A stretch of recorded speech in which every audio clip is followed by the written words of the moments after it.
How's it going, everybody? RazingHel here, and today I'm going to be talking a little bit about the Hearthfire Crystals weapon for Don't Starve Together the Forge event. This was recently unlocked by the community, and I've had an opportunity to play around with it for a couple of days now, and I'm going to talk about some of my experiences based off of that. In this video, though, I'm going to be calling it the Firebomb, because that's kind of what it's called in the code, and because Hearthfire Crystals is not an easy word to say time and time again. To get started with, you might be wondering, what does this weapon do? Well, as you might think a Firebomb would do, it kind of explodes. It has an area of effect damage. Now, this area of effect is smaller than some other area of effect weapons, but it is similar, if not identical, to the Spiral Spear area of effect damage. When it hits for damage, it's somewhere between, I would say, 80 to 110 damage, depending upon the buffs and debuffs that your team has at the time that you throw it. What's really unique about it, though, is even though it's classified as a dart type weapon, players that can use darts can use the Firebomb. It also allows you to use it sort of as a melee weapon in that you have to get into close quarters to do ordinary combat with it. Only the ultimate of it is actually ranged. The Firebomb's ultimate can be thrown, but when you're using the weapon, it kind of performs like a book. If you think about Wickerbottom using her book to bash in enemies' skulls, that's kind of how the Firebomb here works. Now, there's one unique aspect to it that a lot of people, I don't think, understand or have realized this yet, and that is that as you use the melee attack, the Firebomb charges over time. So this means that if you hit an enemy for about 12 hits, the Firebomb will actually explode in your hand and damage the enemy. It won't damage the player, but it will damage that one enemy. And then right after that, you can toss it for an additional roughly 100 damage, the ranged style damage. And you should wait until after it explodes in your hand while attacking an enemy before throwing it, because throwing it allegedly cancels the progress that you have made charging it up, right? So every time you hit an enemy with it,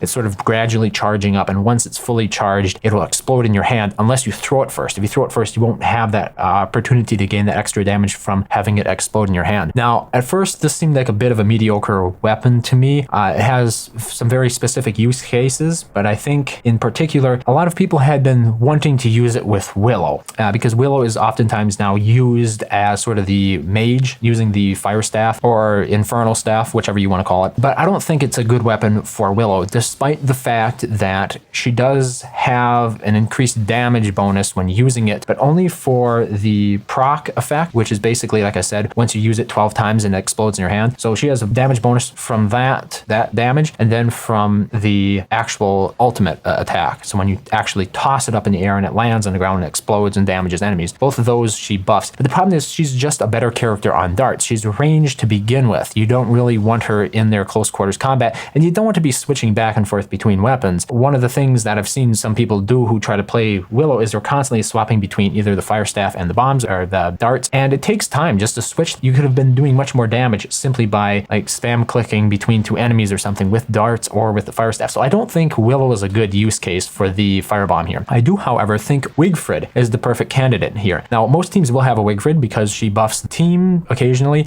as well as allows the Spiral Spear to drop, which is a very cool end-the-game weapon. But one of the existential problems that I've kind of had with Wigfrid while playing is that she doesn't fit one specific role. You're going to kind of be switching from melee back to darts and then back melee again. You kind of in this ebb and flow phase with Wigfrid. So I think during the Snortus wave, at least, she's the perfect candidate to swap out her Pith Pike for the Firebomb. And the main reason that I think this is because in most teams now, the Wickerbottom does an excellent job of crowd controlling the Snortuses.